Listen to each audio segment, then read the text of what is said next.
बिस्मिल्लाहिर्रहमानिर्रहीम। अस्सलामु अलैकुम वरहमतुल्लाहि वबरकातुहू।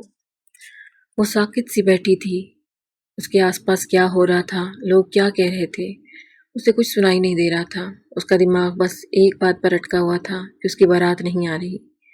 लोग आपस में चहमगोइयाँ कर रहे थे। कोई उसे बदकिरदार कह रहा था कि शायद लड़की में कोई जुगल हो, इसीलिए लड़का ऐन बारात वाले दिन गायब हो गया। तो कोई दूल्हे को कोस रहा था, लेकिन वो बेहिस्सी बनी अपनी जगह पर सर झुकाए बैठी थी, जैसे इस सारे मामले में उसके साथ शामिल ही ना हो। अब कौन करेगा मेरी बच्ची से शादी? बेकसूर होते हुए भी ये मोर्द इल्ज़ाम ठहराई जाएगी।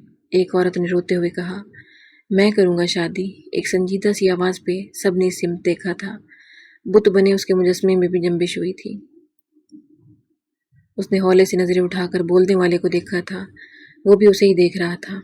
हाँ, मैं करूँगा इससे शादी, उसकी आंखों में देखते उसने कहा था। लेकिन कपकपाते होंठों से उसने कुछ कहना चाहा, लेकिन किसी ने उस पर ध्यान न दिया था, और जिसने दिया था उसने नज़रअंदाज कर दिया था।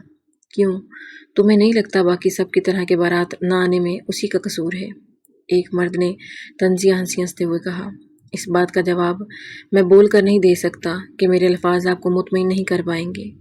मेरे अमल से आप लोगों को पता चल जाएगा कि मुझे क्या लगता है क्या नहीं, उसने मजबूत लहजे में कहा। फिर थोड़ी देर बाद जब उसके एतराज़ के बावजूद मौलवी साहब निकाह पढ़ाने के लिए आए, तो उसने शिकवा करती नज़रों से सबको देखा था। लेकिन इन सब की नज़रों में लिखी वाज़ेह इल्तिजा को देखते वो बेबस हुई थी। जब मौलवी साहब ने निकाह शुरू किया तो उसने कर्ब से आंखें बंद की थी, जबकि दो नज़रें उस पर ही टिकी थी। उसे इस तरह से आंखें बंद करते देख उसे भी तकलीफ़ हुई थी, लेकिन वो भी मजबूर था। इशी इशी, वो अंदर बैठी नावल पढ़ रही थी जब माहिर उसे पुकारता अंदर दाखिल हुआ था। माहिर, कितनी दफ़ा बोला है मुझे आप ही कहा करो। इशाल ने नावल बंद करके उसे साइड टेबल पर रखते उसे संजीदगी से टोका।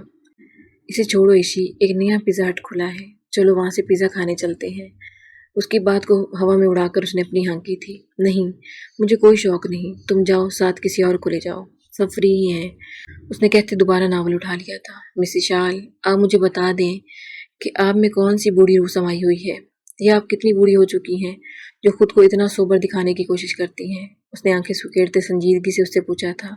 इन्हें छोड़ें, पहले आप बताइए मोहतरम माहिर साहब कि आप में कौन सी कंजूस रूह पाई जाती है जो इस यापी के अलावा आप किसी को कहीं ले जाने की ऑफर ही नहीं करते। इस आवाज़ को सुनकर दोनों ने दरवाजे की तरफ गर्दनें मोड़ी थी, जहाँ पूरी पलटन को खड़ा देखकर दोनों ने गहरी सांस भरी। क्योंकि मेरे पास मुफ्ता तोड़ने वालों के लिए कोई ऑफर मौजूद नहीं है, उसने विशान बेनियाजी से कहा था। नहीं इशी, आप भी तो जैसे अपने साथ साथ तुम्हारा भी बिल पे करती हैं, विशाल ने दोनों हाथ कमर पर रखते ऊंची आवाज़ में कहा था। दफ़ा मेरे होते इसी क्यों बिल पे करेगी? इसकी बात पे वो तेज़ी से बोला था। तो हमसे फिर क्यों जगह टैक्स मांगते हो? हारून ने भी अपना हिस्सा डाला था। मेरी मर्जी, उसने कंधे उचकाए थे। इशाल आपी, प्लीज़ चले ना आप, तभी माहिर द कंजूस हमें साथ लेकर जाएंगे, और हमने पिज़्ज़ा खाना है, ये तभी मुमकिन है जब आप साथ होंगी। अब के ज़ारून ने उसकी मिन्नत की थी।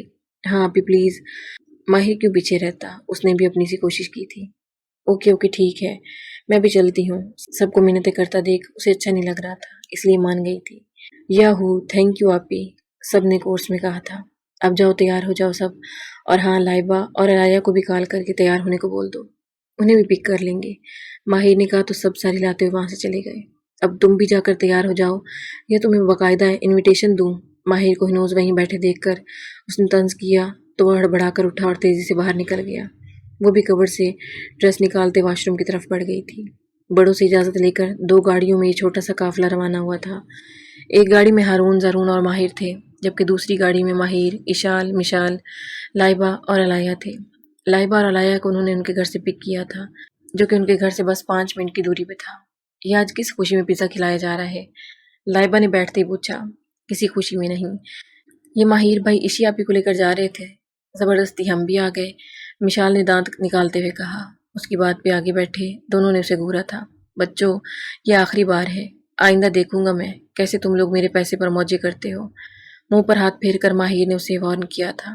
तब की तब देखी जाएगी, फिलहाल तो खाए ना, इशाल ने कंधे उचकाते हुए कहा। तो लाइबा और अलाया हंस दी, जबकि माहिर बस दांत पीस कर रह गया, और इशाल खामोशी से सबको देख रही थी। अब मुझे किसी की आवाज़ आई तो मुझसे बुरा कोई नहीं होगा, माहिर को मुंह खोलते देखकर इशाल ने सख्त लहजे में कहा था, तो वो कड़वे घूंट भरता चुप कर गया था।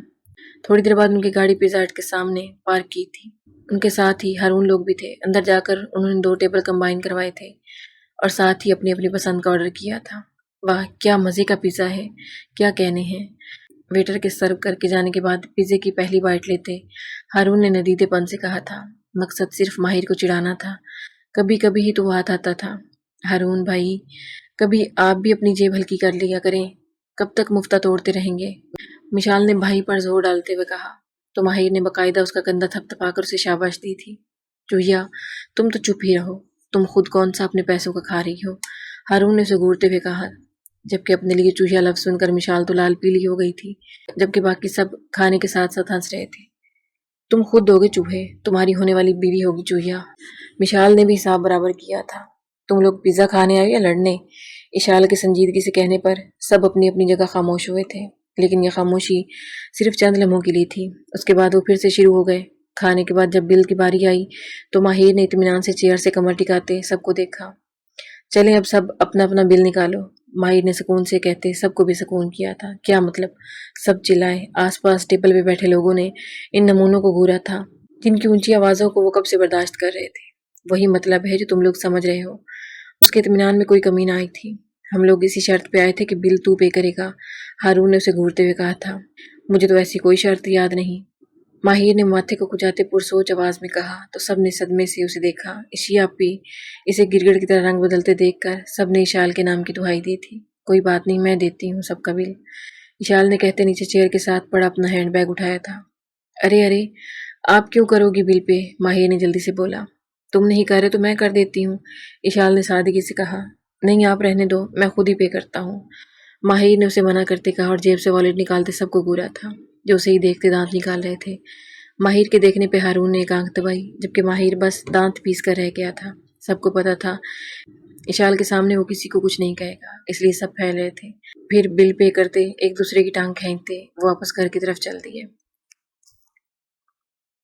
शराजी हाउस 3 मंजिलों पर मुश्तमिल एक शानदार इमारत है, जिसमें 3 फैमिलियां बसती हैं। तीनों सगे भाई हैं जो कि बहुत प्यार से रह रहे हैं।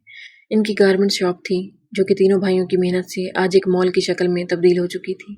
सबसे बड़े भाई सुल्तान शिराजी अपनी अहलिया नौरीन बेगम और बेटी इशाल शिराजी के साथ सबसे ऊपर वाले पोर्शन में रहते थे, लेकिन फिर उनके इंतकाल के बाद इशाल नीचे शिफ्ट हो गई थी। उनसे छोटे अल्ताफ शिराजी अपनी अहलिया खतीजा बेगम और बच्चों के साथ दूसरे पोर्शन में रहते हैं। उनके 3 बच्चे, बड़ा बेटा माहिर शिराजी, उससे छोटे 2 जुड़वा मिशाल शिराजी और माहिर शिराजी। सुल्तान साहब के इंतकाल के बाद इशाल अल्ताफ साहब के पोर्शन में रहने लगी थी। सबसे छोटे इलियास शिराजी नीचे वाले पोर्शन में रहते हैं, अपनी ज़ौजा नाहिद बेगम और 2 बेटों हारून शिराजी और ज़रून शिराजी के साथ। उनकी एक बहन भी है, महरीन बेगम, जिनकी शादी चचाजाद अरशद शिराजी से हुई है। उनकी बस 2 बेटियां, लाइबा शिराजी और अलाया शिराजी। सब कज़न्स आपस में क्राइम पार्टनर्स हैं, सिवाय इशाल के। पहले वो बहुत हंसमुख थी, लेकिन अपने वालिदैन की वफ़ात के बाद वो बहुत रिजर्व हो गई थी। सब कज़न में इशाल ही सबसे बड़ी है। वो 4 साल की थी जब माहिर पैदा हुआ था। वो गुड्डा सबसे ज़्यादा इशाल को पसंद आया था, इसलिए वो अपना ज़्यादातर वक्त माहिर के साथ गुजारती थी। माहिर और हारून तकरीबन हम उम्र थे, और मिशाल, माहिर और ज़रून हम उम्र थे। लाइबा इन तीनों से 1 साल छोटी थी और अलाया 2 साल। इन सब की उम्रें बलतरतीब 26, 22, 21, 20 और 19 है। जो जो वक्त गुजरता माहिर और इशाल की अटैचमेंट बहुत बढ़ गई थी। फिर जब इशाल 10 साल की और माहिर 6 साल का था, तब एक कार हादसे में सुल्तान साहब और नौरीन बेगम का इंतकाल हो गया। उसके बाद इशाल चुप हो गई थी, न किसी से ज़्यादा बात करती थी, न मिलती थी। हत्ता कि उसने माहिर के साथ बात करना बंद कर दी थी, लेकिन तब तक माहिर उसका बुरी तरह से आदी हो चुका था, इसलिए उसके लाख धुतकारने के बावजूद उसके पास जाकर ही दम लेता। इस तरह इशाल बहुत ज़्यादा तो नहीं, लेकिन काफ़ी हद तक फिर उससे अटैच हो गई थी। वक्त गुजरने के साथ साथ माहिर उसके मामले में हद से ज़्यादा पॉजिटिव हो गया। अगर वो किसी से मुस्कुराकर बात भी कर ले तो उसका दिल करता उस इंसान का गला दबा दे। सबको पता था माहिर की सबसे बड़ी कमज़ोरी इशाल है। वैसे वो किसी के हाथ नहीं आता था, इसलिए सब ने जब उससे कोई काम निकलवाना होता तो इशाल के ज़रिए करवाया करते थे, ताकि वो चाहकर भी इनकार न कर सके। बाकी सब उसे आप ही कहते थे, सिवाय माहिर के। इस बात पे भी रिश्तेदारों ने काफ़ी बातें बनाई, जिन्हें सुनकर इशाल ने उसे काफ़ी दफ़ा कहा कि मुझे आप ही बोला करो, लेकिन वो एक कान से सुनकर दूसरे से निकाल देता था। इशाल 26 साल की हो चुकी थी। उस दौरान उसके 1-2 रिश्ते भी आए थे, जिन्हें हमेशा माहिर भगा देता, लेकिन सबसे छुपकर उससे ये बर्दाश्त नहीं होता था कि उसके अलावा कोई इशाल को देखे भी। اس نے MBA میں ایڈمیشن لیتے ہی اس نے الطاف صاحب کے ساتھ آفس جانا شروع کر دیا تھا تاکہ وہ جلد سے جلد اپنے پیروں پر کھڑا ہو سکے اور اشال کو اپنے نام کروا سکے، اور اس کا ارادہ تبھی سے اپنی فیلنگز بتانے کا تھا۔ لیکن آگے کیا طے ہونا ہے یہ تو بس رب کی ذات کو پتہ ہے۔